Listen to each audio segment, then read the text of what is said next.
ஆசைகள் நிறைவேறாத போது கோபம் அதிகமாகிறது. ஆசைகள் நிறைவேறினால் பேராசை அதிகமாகிறது. எனவே வாழ்க்கையின் எந்த விதமான சூழ்நிலையிலும் பொறுமையாக இருப்பது நல்லது. அழுத வரை போதும், இனி ஆனந்தமாக இரு. என் நிலை என்று மாறும் என்ற உன் ஏக்கம் நான் அறிவேன். உன் நிலை நீ நினைத்ததை விட சிறப்பாய் மாறும், கவலைப்படாதே. யாரும் உன்னை காப்பாற்ற மாட்டார்கள்.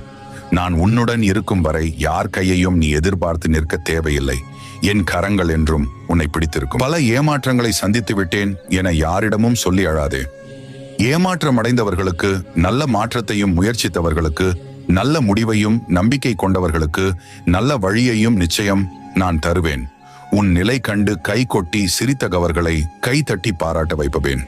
கடினமான காலங்களில் சில சமயம் சற்று நிதானமாக சரியான முடிவை எடுக்கும் பட்சத்தில் அனைத்தும் வெற்றியாக அமையும். எந்த சூழ்நிலையிலும் நிமிர்ந்து நடக்க கற்றுக்கொள். வாய்ப்புகள் விலகி போவதை எண்ணி கலங்கி நிற்காதே.